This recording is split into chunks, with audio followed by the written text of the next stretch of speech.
few years ago, I was asked by a client to do a couple of 2-day training courses for them. So I packed my suitcase. I was going to be away for at least 4 days. So the suitcase was quite heavy because, as us women do, I like to have a selection of outfit.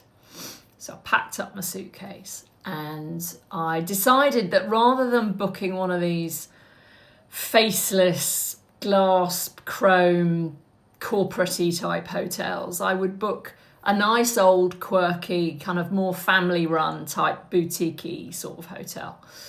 So that's what I did. So I pulled up, went to reception, checked in. The suitcase is quite heavy. And the lady on reception said, we've got Robert, I think his name was. He can help you upstairs with your suitcase. And I did the classic. Without even thinking about it, I went, no, I'm fine. I'll be fine. She said, you're on the 4th floor. I'm like, yeah, whatever. Yeah, not a problem. Anyway, up I go, these quite narrow stairs. And when you go up a staircase in an old building, some of the stairs are really sort of shallow and some are quite deep.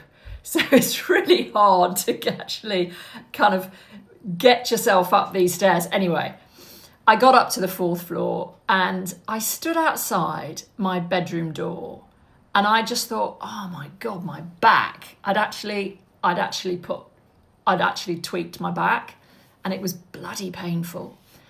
And I had one of these moments where I just stood there and I thought, what the actual F?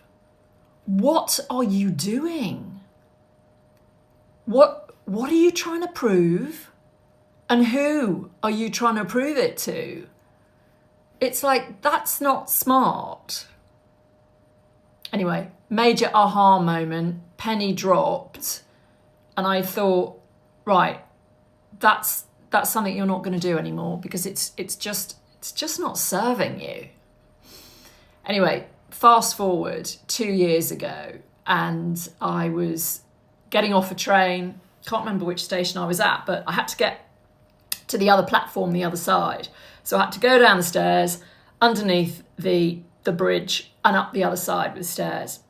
Anyway, I got off the train and I don't know whether I was looking particularly haggard that day, but some young strapping porter comes up to me and says, Madam, can I help you with your case? Madam, yes.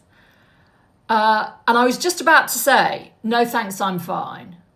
Just about to say it. And I caught myself and I said, actually, you know what? That would be brilliant. Thank you.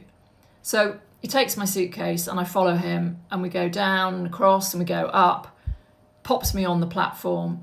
And I gave him my big smile that I save for strapping station porters. And he gave me a huge smile. And I thought, you know what? You've probably enjoyed the fact that you've helped an old bird with a suitcase and you've done your good deed for the day. But it counts as one of those big aha moments, those lessons to learn and those pearls of wisdom that I've written about in the book. So think about, when are you saying, no, you're fine, to help? If someone offers to help, it could be a really small thing, or it could be something quite large. But really try and catch yourself before you say no, before you decline the offer. It might be that they can help you with a piece of something or a bit of it. It might not be the whole thing, but it might be something that just makes your life easier. And actually, I just came to the conclusion that accepting help is an act of self-care. And actually, I would even go further than that. And I would say it's an act of self-love, because I do make the distinction between the two. And I think accepting help, it is a sign of self-love, because it's showing that, yeah, I don't want to hurt myself. I don't want to put myself out. Yeah, I don't need to do everything. I don't need to be everywhere all at once, I can take help. It's not a sign of weakness.